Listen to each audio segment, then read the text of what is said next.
नमस्कार दोस्तों, किस्मत सवारी में आपका स्वागत है। मैं हूं आपकी होस्ट एंड दोस्त खुशबू जैन और हमारे साथ हैं भारत के सुप्रसिद्ध ज्योतिषाचार्य आनंद जी। नमस्ते आनंद जी। नमस्कार खुशबू जी। नमस्कार दर्शकों। जैसा कि आप सभी जानते हैं कि इस कार्यक्रम के माध्यम से हम आपको बताते हैं कि क्या कहते हैं आपके ग्रह और कैसी रहेगी आपकी किस्मत। तो चलिए आज हम बात करते हैं घर की। दोस्तों, हर किसी का सपना होता है अपना खुद का घर खरीदे और घर से अपने सुख को और बढ़ाएं। तो आचार्य जी, हम आपसे ये जानना चाहते हैं कि ऐसे कौन से ग्रह हैं जो घर खरीदने में मदद करते हैं या ये दर्शाते हैं कि हमें इस क्वार्टर में, इस सन में हमें घर मिलेगा। देखिए खुशबू जी, कल भी हमने अपने दर्शकों को जानकारी दी थी कि हमारा जो महत्वपूर्ण है कि हर व्यक्ति का सपना होता है कि उसका घर होना चाहिए। अब सबसे पहले जो हम बात कर रहे थे कल की चर्चा को हम आगे बढ़ाते हुए आगे जानकारी देते हैं कि सबसे पहले जो मंगल है, मंगल भूमि पुत्र है, जिससे अलग अलग चीजों के अलग अलग कारकत्व होते हैं। तो जो जमीन का मुख्य कर्ता धरता है वो है आपका मंगल।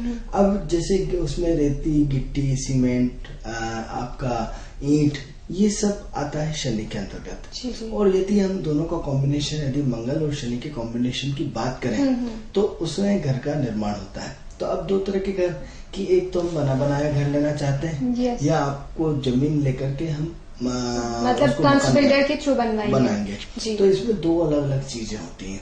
तो अब सवाल ये कि यदि आपका मंगल स्ट्रांग है और मंगल की पोजीशन कुंडली में अच्छी है तो सबसे पहले आपको क्या करना पड़ेगा, प्लाट खरीदना पड़ेगा। अब सवाल ये है कि प्लाट खरीदना पड़ेगा, यहाँ तक तो ठीक है। अब प्लाट आप बनाएंगे या किसी बना बनाया खरीदेंगे। तो यदि बना बनाया किसी बिल्डर से आपने या ऑलरेडी किसी व्यक्ति ने मकान बना रखा है और वो बेच रहा है और आप उसको सिर्फ पेमेंट करना है और जाके रहना है, तो उसमें फिर शनि और मंगल का और गुरु का कॉम्बिनेशन आ जाएंगे। लेकिन बिना गुरु की शुभ दृष्टि से कोई भी जीवन में सफलता नहीं मिलती। लेकिन मंगल और शनि का इसमें सबसे बड़ा रोल रहेगा। अब सवाल ये हो रहा है कि कल भी हमने जब दिशाओं की बात करी थी तो जैसे क्या होता है कि ज्योतिष में दक्षिण दिशा को लगभग सभी लोग अवॉइड करते हैं, उसको विरोध करते हैं। तो हमने कल भी चर्चा में आपको जैसे बताया था कि आप ये देखिए कि किसी भी देश का, किसी भी प्रदेश का, किसी भी गांव का, किसी भी शहर का, किसी भी कस्बे का आप उसका साउथ देखिए, दक्षिण देखिए, आप देखेंगे कि वो स्थिति आपकी काफी डेवलपमेंट रहेगी या उस स्थिति में सबसे ज्यादा व्यापार होगा या उसमें व्यापार में उन्नति निश्चित रूप से होगी। जैसे कल हमने फिर बताया था, पुनः रिपीट करा रहे हैं कि भारत का जो सबसे बड़ा साउथ है, दक्षिण भारत, आज हम जिंदा है तो दक्षिण भारत से, क्योंकि हमारी संस्कृति पूरे दक्षिण भारत से है, हमारा व्यापार पूरा दक्षिण भारत से, हमारा इम्पोर्ट एक्सपोर्ट पूरा हिंदुस्तान का आयात निर्यात किससे होता है, दक्षिण भारत से। पूरे बंदरगाह कहाँ है, पूरे दक्षिण भारत में। तो टोटल क्या हो रहा है कि सारी की सारी कंडीशन, यदि हम ये कह लें कि यदि दक्षिण दिशा खराब है तो हम कैसे मान लें कि दक्षिण दिशा खराब होती है। और यदि ज्यादा एग्जाम्पल जाएंगे तो जितने भी अरबपति, उद्योगपति, करोड़पति, नीलपति, शनिपति जितने भी है सब दक्षिण भारत में ही निवास करते हैं। अब इस चर्चा को और हम आगे बढ़ाते हैं कि आप ये देखिए कि आपकी यदि मेष राशि है तो मेष राशि आपकी चतुर्थ स्थान में यदि आपका कर्क राशि पड़ेगी। अब यदि कर्क राशि पड़ेगी तो कर्क राशि की जो दिशा है उसी दिशा में तो आपका मकान पड़ेगा या अब तक कर्क राशि की दिशा जाए दक्षिण है तो मेष राशि वालों के लिए क्या हुआ, दक्षिण दिशा कर्म क्षेत्र के लिए, मकान के लिए अति शुभ हो गई। अब मान लो यदि वृषभ लग्न है तो वृषभ लग्न के हिसाब से उसकी स्ट्रेंथ बढ़ जाएगी, मिथुन आएगी तो उसकी पश्चिम दिशा होगी। तो सबसे पहले हम इस दिशा पे, इस विषय पर क्यों नहीं विचार करते हैं कि हर व्यक्ति की अपनी दिशाएं होती हैं, हर व्यक्ति की मतलब हर व्यक्ति के राशि के अनुसार उनकी दिशाएं होती हैं, राशि के अनुसार उनके लग्नों के हिसाब से, उनकी दशाओं के हिसाब से, उसमें बहुत सारे बाय डेस्टिनी के हिसाब से अलग अलग कैलकुलेशन उसमें आएगा। अब सवाल ये कि एक ही मेष राशि का है, फिर प्रश्न करेंगे तो एक की तो दक्षिण हो गई, एक की तो पूर्व है, तो ये तो फिर डिफरेंस है कि दोनों मेष राशि के हो गए। लेकिन उसकी डेस्टिनी, उसकी दशा, उसका भाग्य अलग चीज है, उसकी स्ट्रेंथ अलग चीज है, उसकी नक्षत्रों की पोजीशन अलग है। तो सवाल ये हो रहा है कि ये तो ज्योतिषीय गणना के आधार पर कैलकुलेशन, हर व्यक्ति की दिशा अपनी दिशा होती है। लेकिन हम इतना जरूर कहना चाहेंगे कि 12 राशियों की अपनी 12 दिशा है। 12 दिशा मतलब दिशाएं कितनी होती है? 4 होती है। लेकिन 4 दिशाओं के दो कोण होते हैं, उत्तर पूर्व और दक्षिण पूर्व। ऐसे हर के दो कोण होते हैं, एक ऊपर और आकाश और एक धरती। इस तरह दिशाएं 10 होती है। तो जो रावण को दशानंद कहा जाता था वो ये 10 दिशाओं का मालिक होता था। तो उसको जहाँ भी यदि जरा से भी नेगेटिव पॉजिटिव ऊर्जा होती थी उसको वो मतलब सेकंडों के अनुसार उसको क्या कर लेता था? कैच कर लेता था, तो उसको आभास हो जाता था। जैसे एग्जाम्पल के लिए आज हम राडार की किरणें या जैसे उपग्रहों के माध्यम से हम मालूम पड़ जाता है कि हमारा पड़ोसी देश क्या कर रहा है, कौन से उपग्रह है, कौन से। तो हम क्या होता है, राडार के थ्रू जो हमारी संचार व्यवस्था या एटीएम जो आपका चल रहा है वो किसके थ्रू चल रहा है? उस राडार की व्यवस्था का उपग्रह के अंतर्गत चल रहा है कि कौन पैसे निकाल रहा है। बैठे बैठे आदमी वहाँ बॉम्बे दिल्ली में बैठे बैठे आपकी सिर्फ कैमरे के माध्यम से पूरी उसकी तिखी नजर। तो जो दशानंद था वो एक दशानंद, जिस हम टेक्नोलॉजी की बात करते हैं, वो दशा दिशाओं का मालिक था। यानी ये दशो दिशाओं का मतलब उस समय का सूचना तंत्र कितना हाई फाई रहा होगा। आज तो आप उपग्रह के माध्यम से, सैटेलाइट के माध्यम से सारी चीजें पता करते हैं, लेकिन उस समय तो रावण अपने आप में एक बड़ा सैटेलाइट थे। उस समय तो ना तो टीवी थी ना सैटेलाइट था, कुछ भी नहीं था। लेकिन दशो दिशाओं का अर्थ और अनर्थ बहुत सारा निकाला जाता है। तो उसकी अपनी दशो दिशाओं का इतना बड़ा नेटवर्क होता था, इतनी बड़ी संचार होती थी, इतना बड़ा राडार होता था कि आज की राडार संख्या फेल है उसके तो वो हम मतलब हमारी भारतीय संस्कृति की टेक्नोलॉजी कितनी विकसित। अब सवाल ये हो रहा है कि जो 4th हाउस की स्थिति देखते हैं तो सबसे पहले हमें 4th हाउस का वातावरण देखना चाहिए, 4th हाउस की स्थिति देखना चाहिए। अब सवाल ये हो रहा है कि 4th हाउस आपने मकान लेने की स्थिति देख ली, तो कल भी हमने जैसे बताया था कि मकान लेने के लिए हर व्यक्ति स्टेटस वाला मकान लेना चाहता है। मित्रों, कोई भी छोटा काम करना नहीं चाहता, कोई भी लो कैटेगरी में काम नहीं करना चाहता, सब हाईफाई मेजोरिटी में चाहते हैं। अब यदि सारे के सारे लोग यदि सूर्य और शुक्र वाला मकान यदि सबको मिल जाए तो प्रकृति की व्यवस्था अनकंट्रोल हो जाए। क्योंकि सब यदि कोई बोले कि मैं तो झाड़ू ही निकालूंगा या गंदगी की साफ नहीं करूंगा, मैं तो सब, तो कलेक्टर तो लिमिटेड बन सकते हैं ना, प्रधानमंत्री तो लिमिटेड बन सकते हैं ना, बड़ा आदमी तो एक लिमिटेड बन सकता है ना, हर व्यक्ति तो, क्योंकि सब पॉजिटिव हो जाएंगे तो नेगेटिव ऊर्जा कौन भोगेगा? तो प्रकृति का एक बैलेंस होता है कि किसी को अच्छा, किसी को खराब, किसी को अच्छी लोकेशन में, किसी को खराब लोकेशन में, किसी को झोपड़पट्टी में, किसी को हाई फाई में, ये सब तो मिलना तय है। अब सवाल है कि जिसका भाग्य बली होगा, जिसके प्रारब्ध अच्छा होगा, जिसकी डेस्टिनी मजबूत होगी, उसके आधार पे उसको अच्छा और बुरा मकान मिलेगा। अब सवाल ये कि सूर्य की डेस्टिनी लिखा के लाए हो, शुक्र की डेस्टिनी लिखा के लाए हो आप, तो निश्चित रूप से आपका मकान बहुत हाई लेवल का, हाई लग्जरियस का, हाई प्रोफाइल का और अच्छी जगह मिलेगा। अब सवाल ये है मित्रों कि हम आपको फिर बताना चाहते हैं कि यदि सबसे पहले आदमी क्या चाहता है कि उसका पड़ोसी अच्छा हो। अब सवाल ये हो रहा है कि पड़ोसी यदि अच्छा है तो आप बड़े सुकून में रहेंगे, आपके आधी रात में काम आएगा, और पड़ोसी यदि अच्छा नहीं है तो आपको मजा नहीं आएगा। क्योंकि दिन भर आपके घर के बाहर जाते हैं, कुछ भी होता है तो हम एक दूसरे के पड़ोसी, एक दूसरे के घर की सुरक्षा करते हैं। अब ऐसी कंडीशन में आपका तीसरा और 5वें घर का बहुत बड़ा रोल होता है, क्योंकि कुंडली के जो आस और पास के दोनों घर होते हैं वो आपके पड़ोसी बताते हैं। अब एक दाया पड़ोसी या एक बाया पड़ोसी। मित्रों, यकीन माने कि कुंडली के आधार पे हम आपकी कुंडली देख करके आपके दाएं हाथ के पड़ोसी का पूरा भविष्य बता सकते हैं, आपके बाएं हाथ के पड़ोसी का पूरा भविष्य दिखा सकते हैं, बता सकते हैं उसकी स्थिति क्या है, वो क्या है, वो किस लेवल का है, लो कैटेगरी का, हाई कैटेगरी का।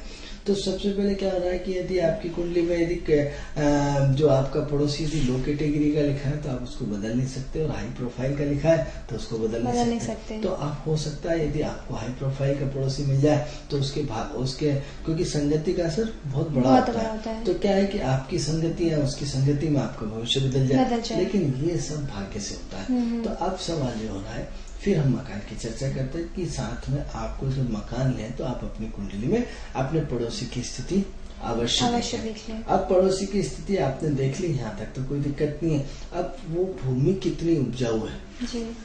अब भूमि कितनी उपजाऊ है इन द सेंस क्या होती है कि खुशबू जी मैं आपको बताना चाहता हूँ कि यदि कहीं जमीन बड़ी जागृत अवस्था में रहती है, ऐसी जागृत अवस्था में रहती है कि जिस दिन से आपने कदम रखा उस दिन से आपकी पूरी किस्मत संवर जाती है, आपका पूरा भाग्य बदल जाता है। आपके इर्द गिर्द सिवाय पॉजिटिव के अलावा, आपको उठने के अलावा आपका कुछ नहीं बचता रास्ता। जैसे ही कहते हैं ना साहब, जिस दिन से हमने इस घर में प्रवेश किया, हाँ, हमारी प्रोग्रेस होने लगी, प्रोग्रेस हो गई, पोबारा हो गई। इसी की तुलना में कई बार ऐसा भी देखा गया कि जिस दिन जिस मकान में कदम रखा उस दिन से पूरे पैसे के लिए परेशान हो गए और बीमारी रहने लगी, वो न जाने क्या क्या चीजें होंगी। तो सवाल ये हो रहा है कि भूमि की उपजाऊता क्या है। इसलिए हम सबसे पहले जब भी भूमि लें तो सबसे पहले उस भूमि स्थान को आप देखा होगा कि यदि आपने यज्ञ करवाया हो, यदि आध्यात्मिक कोई भी कार्यक्रम कराया हो, तो क्या बोला जाता है, स्थान देवता अभ्यां नमः। क्यों बोला जाता है? ग्राम देवता अभ्यो नमः, स्थान देवता अभ्यो नमः, यानी पर्टिकुलर उस स्थान का देवता, यानी पर्टिकुलर उस देवता के स्थान को आप प्रणाम करें, उससे निवेदन करें। मित्रों, सबसे पहले जब भी आप मकान लेने जाए तो उस मकान में उस भूमि को सबसे पहले प्रणाम करके उससे अनुमति मांगे। आप क्या होता है, किसी के घर जाते हैं तो क्या कहते हैं, अपॉइंटमेंट लेते हैं। अब अपॉइंटमेंट यदि नहीं भी लेते हैं, डायरेक्ट पहुंच गए, तो ऐसा तो नहीं डायरेक्ट उसके कमरे में, उसके बेडरूम में जाके घुस जाएंगे। आप क्या करते हैं, उसका दरवाजा बजाते हैं, घंटी बजाते हैं, गेट बजाते हैं।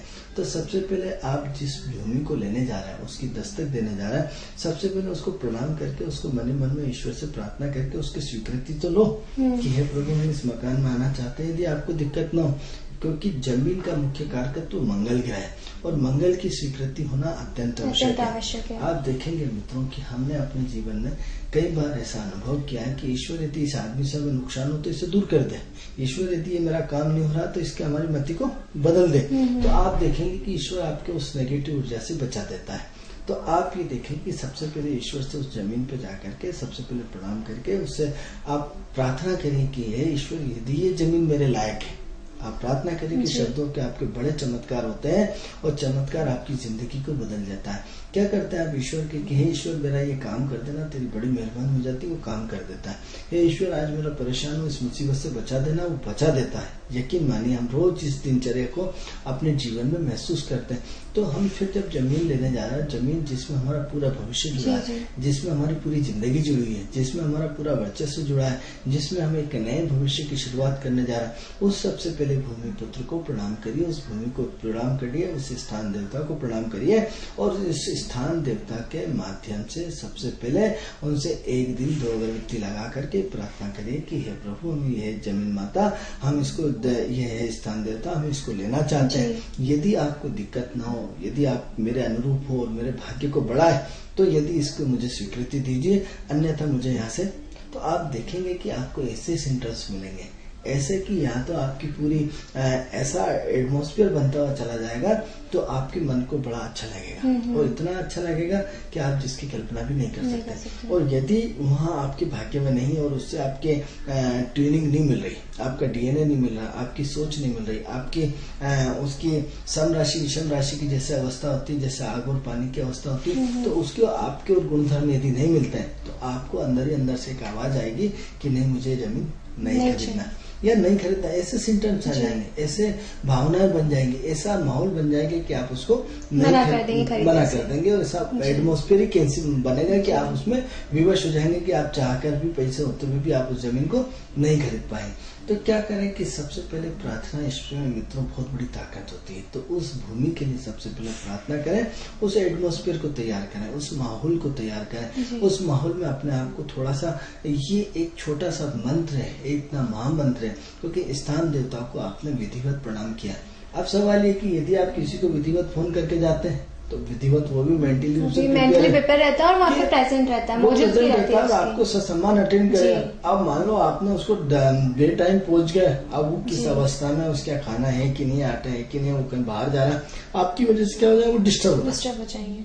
तो क्या करेगा, स्थान देवता अपने आप में वो अलग हो जाएंगे और उस जगह को छोड़ देंगे और आपके लिए उसमें यदि नेगेटिव ऊर्जा भी है तो वो पॉजिटिव में काम करने शुरू कर देंगे। अब प्रश्न है तो ये, अब दूसरा ये होता है, आपने खुशबू जी यदि देखा होगा अपने जीवन में कि एक जमीन है, एक जमीन को लेकर के एक व्यक्ति परेशान होता है, वही व्यक्ति यदि उसको छोड़ देता है, दूसरा ले जाता है, संपन्न हो जाता है। क्यों, ऐसा क्यों होता है? भाग्य के साथ साथ मित्रों सबसे महत्वपूर्ण चीज है कि इसमें जो आपने 12 राशियां देखी, 12 राशि में जो है महत्वपूर्ण 6 राशियां मतलब सम राशियां होती है और 6 राशियां विषम राशि होती है। अब विषम राशि वाला सम राशि में और सम राशि वाला विषम राशि, इसकी हमने नई थीसिस अपनी खुद की रिसर्च तैयार करी और वो अपने आप में एडवांस रिसर्च है। तो अब क्या होता है कि यदि सम राशि का सम राशि से डीएनए मिलेगा, विषम राशि का विषम राशि से डीएनए मिलेगा। अब दोनों को यदि मिलाएंगे तो तालमेल यदि उसका सही है तो फिट हो जाएगा, नहीं तो अनफिट हो जाएगा। तो सवाल ये हो रहा है कि 6 राशियां एक दूसरे की मित्र हैं और एक दूसरे की शत्रु है। अब कौन कौन सी, जैसे देखेंगे कि जो आग है उसका शत्रु कौन है, पानी है। अब मान लो उस जगह की तासीर, अभी बहुत बड़ी बात बताने जा रहे हैं हम आपको कि आपकी जो वो जगह है उसमें कहीं ना कहीं अग्नि तत्व का प्रवेश कहीं ज्यादा है, क्योंकि तत्वों की 4 तत्वों की दुनिया होती है, जल तत्व, अग्नि तत्व, पृथ्वी तत्व और वायु तत्व। तो वो जो तत्व की भूमि है उस तत्व में, उस भूमि में किस तत्व की प्रधानता है। अब मान लो वो जल तत्व की प्रधानता हुई या अग्नि तत्व की प्रधानता हुई। अग्नि मतलब गर्म तासीर। अब आप कहेंगे साहब ये जमीन में इसमें तासीर कहाँ से आ गई, प्रश्न उठता है, कैसे पता चलेगा, कैसे पता चलेगा इसका। तो आप ये देखेंगे कि जरा सा अपना ग्वालियर के बेल्ट पे जाइए, भिंड मुरैना के बेल्ट पे जाइए, वहाँ का आपका जो पूरा भिंड मुरैना शिवपुरी का जो पूरा का पूरा बेल्ट है वो गरम तासीर का बेल्ट है। वहाँ की जमीन में गर्मी है, वहाँ की पानी में गर्मी है, वहाँ की तासीर है कि आदमी, छोटे छोटे बच्चे के पास भी घरों में बंदूकें होती है और लड़ाई झगड़े और इतने सबसे ज्यादा होते हैं। या वहाँ की लड़की यदि अपने शांत मालवा जैसे अंचल में आ जाए तो उनमें आपस में कहीं ना कहीं तालमेल नहीं बैठता, वो लड़की वहाँ की दादागिरी करती है। इसलिए कई बार हम जैसे ही भिंड मुरैना शिवपुरी के इलाके की यदि कोई लड़की आती है और शादी का विवाह, तो हम पहली बात तो कहते हैं कि इस प्रस्ताव को अस्वीकार कर दो, क्योंकि आप अपने बेल्ट में देखिए, क्योंकि वहाँ के जलवायु आपकी जलवायु से भिन्न जलवायु। अब वो पूरा बेल्ट का कौन सी तासीर का है, गर्म तासीर का। तो अब आप अपने आप में अनुभव कर लीजिए। तो अब सवाल ये, हमारा जो बेल्ट है भोपाल और भोपाल के आसपास का, वो ठंडा बेल्ट है, जलीय बेल्ट है, व्यवहार कुशल बेल्ट है।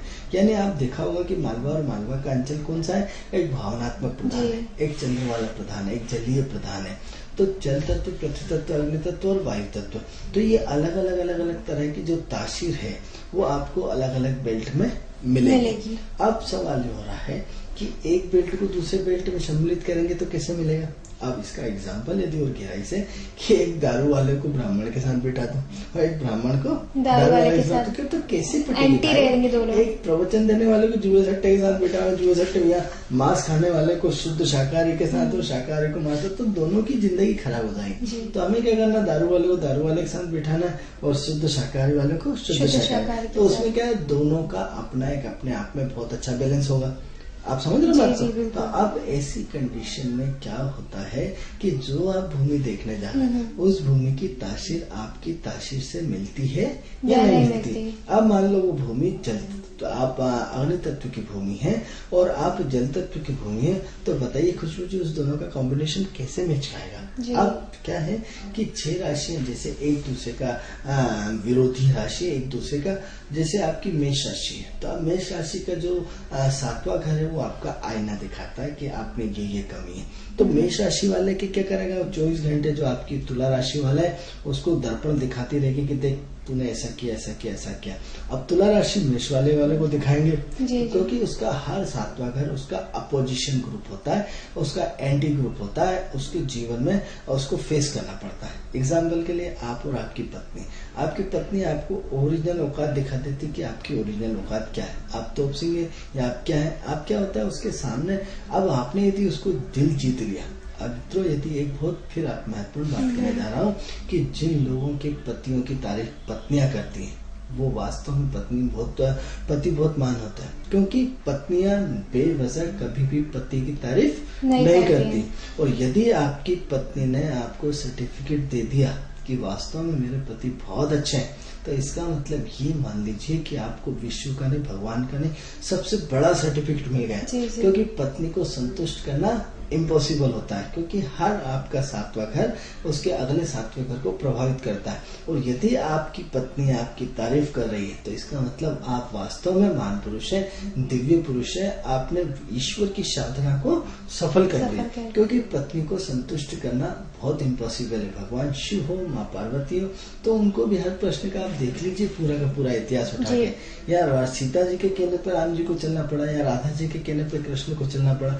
तो पत्नियां इतनी आसानी से संतुष्ट नहीं होती, और यदि पत्नी आपकी तारीफ करती है मतलब आप वास्तव में बहुत महान आदमी। तो हम विषय पे बात चर्चा कर रहे थे कि हर घर सातवें घर को चैलेंज करता है, आपकी अच्छाई और बुराई को महसूस करवाता है। तो अब एक का अपोजिशन क्या होगा, 7 हो गया। अब इसी तरह हम इसको बढ़ते क्रम में फिर हम 12 राशियों के उसमें बात करेंगे कि जैसे दूसरा घर तो दूसरा घर का जो अपोजिशन होगा वृश्चिक राशि होगी। अब पूरा एक दूसरे का अपोजिशन ग्रुप देखिए पूरा का पूरा। अब जहां आपने मैनेजमेंट करी तो यहाँ वृश्चिक राशि आग से तन तना के बैठी है कि आपने मैनेजमेंट में गलती करेंगे कि आपको आईना दिखाया जाएगा कि नहीं आप यहाँ गलत है। अब ये आपकी पत्नी भी हो सकती है, आपके मित्र भी हो सकते हैं, आपके पार्टनर भी हो सकते हैं, लेकिन कहीं ना कहीं आपको कोई ना कोई आईना दिखाने वाली जो राशि होती है उसकी 7वीं राशि होती है। इसी को और हम बढ़ते क्रम में बात करें तो जैसे मिथुन राशि, तो मिथुन राशि को आईना कौन दिखाएगा, उसके जस्ट सामने वाली धनु राशि। तो इसी टाइप से कर्क राशि को आईना कौन दिखाएगा, उसके जस्ट मकर राशि। तो एक दूसरे की राशियां जो एक दूसरे के सामने होती है वो सब एक दूसरे को कहीं न कहीं उसका आईना दिखाती है, दर्पण दिखाती है। तो अब बात चल रही थी मकान की, तो उस मकान का स्वरूप सबसे पहले हमें महत्वपूर्ण पहले परमिशन लेना है। अब परमिशन लेने के साथ साथ तो यदि आपको स्वीकृति मिल जाती है, हम कई बार ऐसे मकान में गए मित्रों, वहां से हमें एक अपने आप में एक जाने के बाद हमें ऐसा लगा कि किसी ने हमारी पूरी पावर क्षमता खींच ली, और इतनी पावर क्षमता खींच ली कि हम जरा सा भी बोलने के लायक नहीं रहते। आप मित्रों यकीन मानिए, शाहजहानाबाद में घर है, वहाँ मैं अपने मित्र का घर था, एक बार जाने के बाद कभी दूसरी बार कभी नहीं गया। वहाँ पूरी की पूरी पोटेंशियल उस पुराना चिरायु हॉस्पिटल के जस्ट सामने पूरे के पूरे मकान बने हुए हैं और बहुत प्राचीन बने हुए हैं। तो उसमें उस पूरी की पूरी उसमें एक इतनी नेगेटिव ऊर्जा कि आप जिसकी की कल्पना भी नहीं कर सकते। यानी ऐसा लगेगा किसी ने आपकी पूरी की पूरी एनर्जी को खींच लिया। अब इस बात का प्रमाण है कि यदि आपको मेरी बात पे प्रमाण नहीं हो रहा तो हम आपको प्रैक्टिकल नाम पता एड्रेस तक बता रहे हैं। अब इसी की तुलना में कई ऐसे मकान होते हैं जिनके घर में घुसते से ही हमें इतना प्रफुल्लित होता है, इतना आनंदित होता है, इतना अच्छा लगता है कि हम एनर्जी को खुद सेव करके लाते हैं। हम अपने आप में बहुत पावरफुल होते हैं, यार बहुत मजा आ रहा है, यार बहुत अच्छा आनंद आया। तो ये जो एनर्जी वाली बात है, तो एनर्जी का आजकल तो साइंस बहुत डेवलपमेंट हो गया।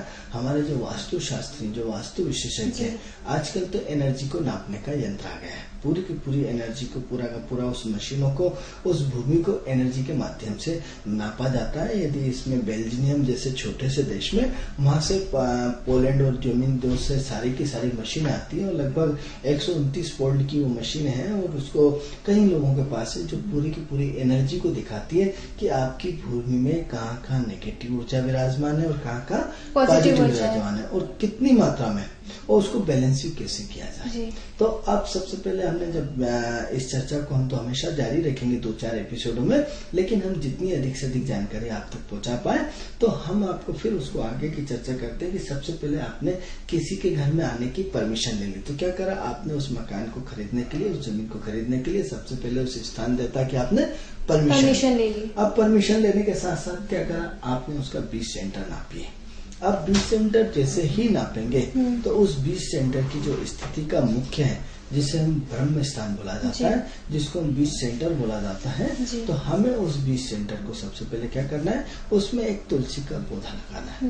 अब हमेशा याद रखिए कि ब्रह्म स्थान में कोई भी बीम नहीं होना चाहिए, कोई भी वहाँ की स्थिति में ऐसा नेगेटिव पॉइंट होना चाहिए। उस ब्रह्म स्थान को हमेशा खाली रखना चाहिए, यानी वो आपका चारों दिशाओं का जो 20 सेंटर होता है। अब 20 सेंटर पे ये हमारा सिर हुआ है। अब सिर पे कोई यदि कोई बड़ा वजन रख दे तो क्या वो उठ पाएगा, बोल पाएगा? तो ऐसी स्थिति में ना तो उसके चारों तरफ बीम होना चाहिए, ना उसके चारों तरफ कुछ होना चाहिए, सिर्फ एक खाली सा एक तुलसी का पौधा होना चाहिए। अब चूंकि इम्पॉसिबल है, आज की भौतिक युग में इतनी सारी जमीनें कम मिलती है, परिस्थितियां होती है, लेकिन हम कम से कम एक रेडीमेड तुलसी का पौधा लगा करके चारों तरफ आप इसके इर्द गिर्द मकान बना दीजिए, लेकिन 20 सेंटर को खाली रखिए। आज भी कई पुरानी पिक्चरों में आप देखेंगे कि मकान इस तरफ से चारों तरफ से ऐसे घिरे होते थे, बीच का आंगना पूरा का पूरा खाली रहता था। ऊपर तो बहुमंजिले मकान बनते जाते थे, लेकिन बीच का सेंटर पूरा का पूरा कई होटलों में कहीं। पर आनंद जी आजकल तो देखा जाता है कि जो मकान बनते हैं, एक जन लाइन पे जुड़ रहे हैं। हेलो, हाँ जी, कहाँ से बोल रहे हैं आप? भोपाल से बोल रहा हूँ। जी बताएं आप। कहाँ से? कोलार से बोल रहा हूँ। जी कोलार से बोल रहे हैं। आप क्या जानना चाहते हैं? मैं अपनी बेटी के बारे में जानना चाहता हूँ। उसका बर्थ डेट है 28/11/1989। जी सुबह 5:05। 28/11/1989 सुबह 5:59 सुबह 5:05 पे हुआ है। जी कहाँ पे हुआ है? विदिशा में हुआ है। विदिशा में हुआ शादी है। के बारे में जानना चाहता हूँ। उसका कैरियर कैसा रहेगा ये मुझे बता देंगे? जी ये उसके कैरियर के बारे में जानना चाहते हैं और शादी के बारे में। देखिए ऐसा है, आपकी कुंडली तुला लग्न की कुंडली है और तुला लग्न की कुंडली में मंगल आपके लग्न में विराजमान है और सेकंड हाउस में आपका सूर्य बुध और चंद्र विराजमान है और तीसरे घर में आपके शनि और शुक्र है और चौथे घर में राहु है, दशम घर में केतु है और 9th हाउस में गुरु विराजमान है। ये आपकी ग्रहों की स्थिति हो गई। अब प्रश्न ये उठता है कि आप काफी सिद्धांतिक हैं, काफी दूरदर्शी हैं, काफी व्यवहार कुशल हैं और कहीं न कहीं थोड़ा सा गुस्से के तेज हैं, क्योंकि आप गलत चीजों पे आपको बहुत ज्यादा गुस्सा आता है, गलत चीजों पे आप किसी की बर्दाश्त नहीं करते हैं, बाकी एक्टिव होते रहते हैं, खर्चीले होते हैं, अपनी ज्यादा चलाते हैं, ज्ञानी ज्यादा है, तो ये आपकी कुंडली दिखाती है। अब प्रश्न होता है शादी का। तो जो हम शादी की पोजीशन देख पा रहे हैं कि वर्तमान समय में आपकी बुध की महादशा चल रही है, तो बुध कहीं न कहीं आपको कैरियर की तरफ प्रोत्साहन कर रहा है। ये चाहता है कि आपसे नौकरी करवाई जाए, ये चाहता है धन कमाया जाए, ये चाहता है कि कहीं न कहीं आपको अपने कर्म क्षेत्र में बड़ा मतलब अच्छी पोस्ट पे आपको अच्छा सक्षम समर्थ बना करके विवाह कराए। लेकिन चूंकि उसकी कनेक्टिविटी पंचम से भी जुड़ी हुई है, अष्टम से भी जुड़ी हुई है, हो सकता है आपका किसी से प्रेम संबंध हो और हो सकता है कहीं न कहीं प्रेम संबंध चल रहा हो, और यदि नहीं है प्रेम संबंध तो हो सकता है आने वाले समय में आपका किसी से प्रेम संबंध हो जाए। और यदि ऐसा भी नहीं है तो फिर आप कहीं न कहीं पढ़ने में काफी इंटेलिजेंट है, काफी अपने जो आपका दिमाग जो है टोटल एजुकेशन लाइन में बहुत अच्छा है और एजुकेशन को लेकर के आप लगातार अपनी शिक्षा को निरंतर जारी रखना चाहते हैं। जरूरी नहीं आपका प्रेम संबंध हो, या तो प्रेम संबंध यदि नहीं होता है ऐसे लोगों का तो फिर ऐसे लोगों की शिक्षा बहुत अच्छी होती है। तो इस वर्ष क्या है कि गुरु के नक्षत्र में आ चुके हैं, तो शादी की चर्चा तो लगातार अभी 10 दिन से शुरू हो चुकी है, माहौल बन चुका है, लेकिन चूंकि वो प्लेटफॉर्म नहीं बना पा रहा है क्योंकि मंगल वक्री चल रहा है और शनि वक्री चल रहा है, इस वजह से कहीं न कहीं आपके अभी थोड़ा सा विलंब और बचा है। लेकिन चूंकि बुध में राहु का अंतर चल रहा है, राहु कंफ्यूजन पैदा कर रहा है, राहु बार बार ये डिसाइड करता है। चर्चा करने कुछ भी। हेलो हाँ जी, कहाँ से बोल रहे हैं आप? जी बताएं, आप क्या जानना चाहते हैं? आपकी आवाज आप थोड़ा तेज बोलिए, आपकी आवाज हम तक नहीं पहुंच पा रही है। मैं बहुत परेशान हूँ, कोलार फ्लोर से बोल रही हूँ मैं। जी अपना जन्म समय बताएं। मेरा जन्म समय तो मेरे पिता माता को मालूम नहीं है, वो सावन के महीने में बता रहे हो और 30-33 साल की हूँ। एक नंबर बता रहे। कोई सा एक नंबर बताइए आप। ये 33 वर्ष। कितने? क्या? 33 वर्ष। 33 33 33 ये जानना चाह रही हूँ। आप 1 से लेके 89 तक कोई एक नंबर बताइए। इसी बोला ना आपने, पूछना कितना नंबर बोला आपने? 33 बोला है या 35 बोला है? ये 33। ठीक है, चलिए।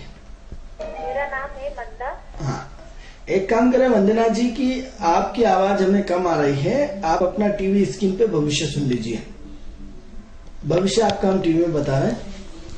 तो ऐसा है वंदना जी, आप कोलार से बोल रहे हैं, जिन लोगों का डेट ऑफ बर्थ स्थान समय नहीं होता है उन लोगों की हम एक नंबर लेकर के पूरा का पूरा भविष्य बता देते हैं। तो आपकी जो है वृषभ लग्न की कुंडली आई है, आपका मैनेजमेंट बहुत अच्छा है। तो क्या है कि आपका मन स्थिर रहता है, आपके मन में 24 घंटे कुछ न कुछ उथल पुथल चलती रहती है, पूरा जीवन आपका संघर्ष में बीता है, आपको पूरा का पूरी कनेक्टिविटी आपकी शनि के थ्रू आ रही है, इसलिए आपका जीवन में बहुत ज्यादा संघर्ष रहा है, बहुत ज्यादा परेशानियां रही है, आज भी आपकी परेशानियां जारी है। अब सवाल यह है कि आप सबकी मदद करते हैं लेकिन आपकी मदद कोई नहीं करता, क्योंकि आपको हर तरह से इमोशनल ब्लैकमेल होना पड़ता है, हर व्यक्ति आपका इमोशनल का फायदा उठा ले जाता है, लेकिन उसके बाद भी आप हारते नहीं है। आप देने के लिए पैदा हुए, लेने के लिए पैदा नहीं हुए। इसलिए आप अपनी मेहनत, आपको खुद गिरना है, खुद उठना है, खुद आगे बढ़ना है। यदि आप सोचते हैं कि आपकी कोई मदद करेगा, ऊपर आपको उठाएगा, तो ये आपकी गलतफहमी है, क्योंकि आपको जमीन से निकले हुए आदमी है और जमीन से ही आपको धीरे धीरे ऊपर बढ़ना है। 39 तक आपके जीवन में संघर्ष लगातार रहेगा। अभी आपका समय बाकी है, क्योंकि अभी आपके जीवन में अभी भी संघर्ष की स्थिति बनी हुई है। तो एक तो क्या है कि हर काम में आपके रुकावट आती है, हर काम में परेशानी होती है, हर काम में स्लो ढंग से होता है, हर काम रुकावटों के साथ होता है, और कहीं ना कहीं उसमें कुछ न कुछ बाधाएं लगातार आती रहती हैं, क्योंकि आपकी शनि की पूरी कनेक्टिविटी जुड़ी हुई है। शनि प्रधान आपकी कुंडली है, और शनि जिन लोगों का ज्यादा बलशाली हो जाता है नेगेटिव में, तो उनको डिले करके सफलता मिलती है। लेकिन आपका अनुभव बहुत है, आपके ज्ञान बहुत है, आपकी अंदर पावर क्षमता बहुत है, तो इसलिए घबराए नहीं, थोड़ा सा समय और बचा है। लेकिन आपका ये संघर्ष निरर्थक नहीं जाता है। मित्रों, कभी भी ध्यान रखें, कभी भी जो भी संघर्ष होता है, हर काम में भलाई होती है, हर काम में उसके पीछे आपको ईश्वर मतलब ईश्वर एक लॉजिक होता है। हर ईश्वर आपको आग के भट्टे में तपा करके आपको इतना अनुभवी बना देता है कि कभी आपको पीछे मुड़ के नहीं देखना पड़े। तो अभी आपका पीरियड थोड़ा सा असंतुष्टपूर्ण चल रहा है, लेकिन अभी जुलाई 2015 के बाद, जुलाई महत्वपूर्ण इसमें आप सुन लें थोड़ा सा कि 2/7/2015 के बाद आपकी स्थिति में काफी सुधार हुआ, क्योंकि अभी की मन स्थिति आपकी गुस्सा, चिड़चिड़ापन और सारी नेगेटिविटी लगातार दिखा रही, क्योंकि अभी आप कुछ काम करना भी चाहते हैं, अपने कर्म क्षेत्र में कुछ प्रोत्साहन भी करना चाहते हैं, अपने कर्म क्षेत्र को बढ़ाना भी चाहते हैं। तो इसके लिए थोड़ा सा इंतजार करें, और इंतजार करने के बाद जुलाई 2015 के बाद आपका भविष्य बहुत अच्छा है। थोड़ा सा दान पुण्य करें, वृद्धाश्रम जाए, अनाथ आश्रम जाए, पक्षियों को दाना दे, मछलियों को दाना दे। इसके अलावा गाय कुत्ते के लिए पानी रखें। जितने नेक काम आप करेंगे, क्योंकि पूर्व जन्म का आपका पाप बहुत ज्यादा है, इस जन्म का पुण्य आपके पास कुछ भी नहीं है। आप कहेंगे इस जन्म में तो हमने किसी का बुरा नहीं करा। मित्रों, डेस्टिनी के आधार पर पूरा भविष्य चलता है। जैसी हमारी डेस्टिनी होती है, उसी के आधार पर हमारा अगला भविष्य निर्धारित होता है। तो आपकी डेस्टिनी में कहीं ना कहीं कुछ न कुछ गड़बड़ है, या उतनी मात्रा में आपका पुण्य नहीं है। इसलिए रोज गाय को कुत्ते को रोज रोटी खिलाएं, छोटे छोटे उपाय करके। मंदिर के सामने जो भिखारी बैठे रहते हैं उनको भोजन कराएं। तो कुछ न कुछ थोड़ा छोटे छोटे उपाय करिए, जिससे आपका पुण्य बढ़ेगा और पाप घटेगा। जैसे ही आपका पाप घटेगा और पुण्य बढ़ेगा, तो आपकी प्रोग्रेस होना शुरू हो जाएगी। हो सकता है ये आप सारे उपाय यदि करते हैं, तो बहुत जिस दिन से आप करेंगे, हो सकता है उसी दिन से आपका समय में परिवर्तन आना शुरू हो जाए। इसलिए थोड़ा सा अपने आप को संयम बरतें और थोड़ा सा समय का इंतजार करें, और बाकी आपका भविष्य बहुत अच्छा है। बस थोड़ा सा डिले है, इसमें कोई घबराने की बात नहीं है। तो इसी तरह हम दूसरी कुंडली में चर्चा कर रहे थे कि शादी की चर्चा इस वक्त जो है वो राहु इसमें पूरी तरह डिस्टर्ब दिख रहा है, और राहु इसमें कहीं न कहीं शादी की चर्चा चला रहा है। तो इसमें क्या है कि 50% चांसेस तो अभी दिखाई दे रहे हैं, लेकिन महत्वपूर्ण इसमें शादी के योग जो है वो 10 फरवरी 2015 के बाद है। तो ये वर्ष थोड़ा सा इंतजार करें, लेकिन इस वर्ष शादी की चर्चाओं का दौर रहेगा, दौर करके बंद हो जाएगी। ऐसी लगातार फरवरी 2015 तक लगातार ऐसा चलेगा। लेकिन जैसे ही फरवरी 2015 में गुरु की स्थिति आती है, गुरु आपका शादी के लिए पूरी तरह तैयार है। जैसे ही बुध में गुरु का अंतर आता है, आपका विवाह कार्य संपन्न हो जाएगा। लेकिन अभी फिलहाल ये नौकरी की बात करता है। आपकी नौकरी यदि नहीं लगी है तो लगने वाली है। हो सकता है 20/7/2014 के बाद कभी भी आपकी नौकरी लग जाए। तो इसलिए करियर आपका बहुत अच्छा है, शादी का समय आपका आ चुका है, और फरवरी 2015 के बाद आपका विवाह कार्य कभी भी संपन्न हो जाएगा। आपका भविष्य बहुत बढ़िया है जी। आचार्य जी, हम बात कर रहे थे आनंद जी की भवन के बारे में बात कर रहे थे कि कौन से ग्रह जो है उनको प्रभावित करते हैं। तो आप बता रहे थे कि जो एक तो होता है अग्नि तत्व होता है, अग्नि। हेलो हेलो हेलो हेलो, हाँ बोलिए।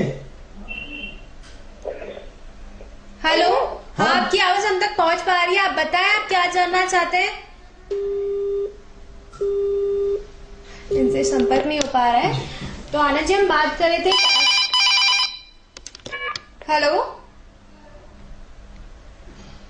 हेलो हाँ जी बताएं, आप कहाँ से बोल रहे हैं? Hello hello.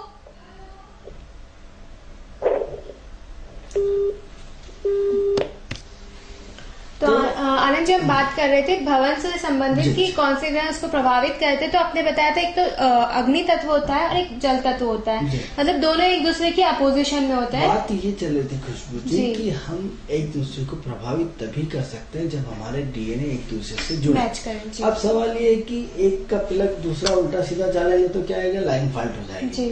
तो अर्थिंग को अर्थिंग से जोड़ना पड़ेगा, फेस को फेस से जोड़ना पड़ेगा। यदि दोनों को नेगेटिव पॉजिटिव में जोड़ दिया तो क्या होगा, आप वो डिस्टर्ब हो जाएंगे। तो इसी कंडीशन में आपको उदाहरण देते हैं कि एक कॉलेज स्कूल में आप पढ़ते हैं, एक स्कूल में 30 विद्यार्थी होते हैं, 30 से तो आपके संबंध नहीं होते हैं, आपकी दोस्ती सिर्फ 10 लोगों से होती है। 10 लोगों में भी 5 लोग ऐसे होते हैं जो आपके काफी फास्ट फ्रेंड होते हैं। अब फास्ट 5 में भी 3 ऐसे होते हैं, 2 ऐसे होते हैं, 1 ऐसे होते हैं जिनके आपके बहुत अच्छे क्लोज होता है। प्रश्न ये उठता है कि उन 30 लोगों ने आपका क्या बिगाड़ा था या उन 20 लोगों ने आपका क्या बिगाड़ा था जिसने आपके संबंध नहीं होते, वो किसी दूसरे ग्रुप में इन्वॉल्वमेंट होते हैं। तो इसका मतलब ऐसा हुआ कि जिसका जिससे डीएनए मिलता है, जिससे जिसके गुण मिलते हैं, जिसकी सोच मिलती है, उसके आधार पे हम अपने दोस्तों का चयन कर लेते हैं, उसी में हम अपने एटमॉस्फेयर में रहना पसंद करते हैं। जैसे जंगल वाला प्राणी तो जंगल में अच्छा लगेगा, शहर वाले को शहर में अच्छा लगता है, गांव वाले को गांव में अच्छा लगता है। आप गांव वाले को शहर में पटक दो, शहर वाले को जंगल में पटक दो, तो क्या हो जाएगा, पागल हो जाएगा, क्योंकि वो उसके एटमॉस्फेयर के लायक नहीं होता, वो उसके एटमॉस्फेयर के लायक नहीं होता। वहाँ का कल्चर, वहाँ की संस्कृति, वहाँ का धर्म, उसका एटमॉस्फेयर, उसकी सोच, उसका रहन सहन, उसका खान पान उन सबसे भिन्न भिन्न भिन्न होता है। और वहाँ की शैली को हम जैसे बॉम्बे जैसी या विदेशी कंट्री जैसी दिनचर्या को हम अपने जीवन में नहीं ला सकते, और हमारी दिनचर्या को वो अपने जीवन में नहीं ला सकते हैं। और यदि एक दूसरे की नकल करने की कोशिश करें तो पिछड़ जाएंगे, हास्य का पात्र बनेंगे, परेशान हो जाएंगे, या कहीं ना कहीं जिंदगी डिस्टर्ब हो जाएगी। तो ऐसी कंडीशन में क्या होता है कि हमें अपने देश काल और वातावरण परिस्थिति के हिसाब से एडजस्ट करना पड़ता है। आनंद जी, मैं यहाँ पे आपको रोकना चाहूंगी क्योंकि हमारा जो समय है वो बिल्कुल कम है, और आगे भी नेक्स्ट हम अपने कार्यक्रम को जारी रखेंगे, इस विषय को जारी रखेंगे। तो दर्शकों, सबसे पहले आपको बताना चाहूंगी कि अगर आपकी कोई भी समस्या है भूमि भवन को खरीदने से संबंधित, या किसी भवन को खरीदना चाहिए या नहीं खरीदना चाहिए, तो हमारा जो नंबर नीचे फ्लैश हो रहा है उस पर संपर्क करें। उस पर संपर्क करने से आनंद जी आपकी समस्या का समाधान जरूर करेंगे। तो दर्शकों, अब वक्त तो चला आपसे विदा लेने का। अगले दिन फिर मिलेंगे इसी समय इसी शो में, तब तक के लिए नमस्कार। नमस्कार।